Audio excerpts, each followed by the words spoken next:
Russian President Vladimir Putin on Wednesday moved one step closer to cementing a set of constitutional changes that would allow him to remain in power until 2036.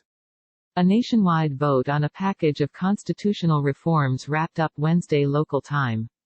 Polls have been open for a week to help reduce crowds and to bolster turnout amid the coronavirus pandemic.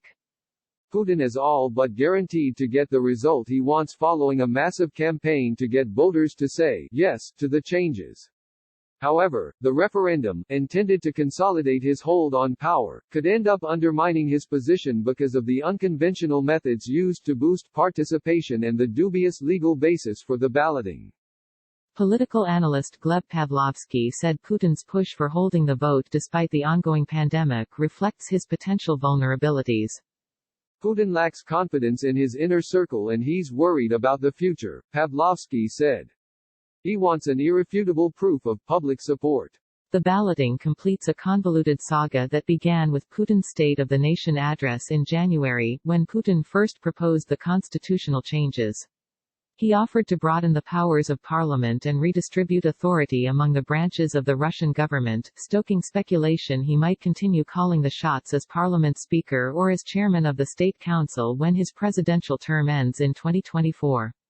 The Russian president, who has been in power for more than 2 decades, said he would decide later whether or not to run again in 2024. He argued that resetting the term count was necessary to keep his lieutenants focused on their work. White House insists no consensus on intel of Russian bounties for U.S. troops, as pressure mounts. Putin complicated his constitutional plan by putting it to voters even though parliamentary approval was sufficient to make it law. The move was intended to showcase his broad support and add a democratic veneer to the constitutional changes.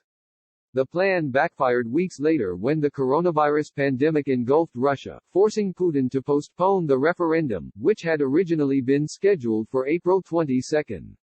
The delay stymied Putin's campaign blitz and left his constitutional reform plan hanging as the damage from the virus mounted and public discontent grew. Amid the uncertainty, Putin rescheduled the vote immediately upon seeing the first signs of a slowdown in Russia's infection rate even though the number of new confirmed daily cases reported remains high. Political analyst Ekaterina Shulman said the Kremlin faced a difficult dilemma. Holding the vote sooner would bring accusations of jeopardizing public health for political ends, while delaying it further raised the risk of defeat.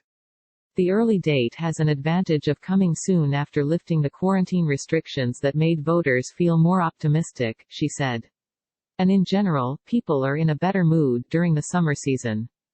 Shulman argued that the Kremlin's focus isn't so much on boosting overall turnout, but rather on increasing attendance by the public sector workers who make up Putin's base.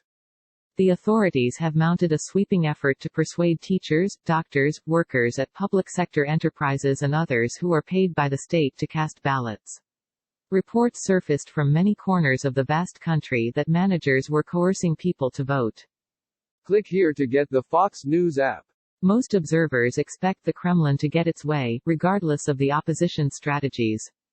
Pavlovsky noted, however, that the unusual methods used by authorities to boost turnout and get the result Putin wants would undermine the legitimacy of the vote. The Associated Press contributed to this report.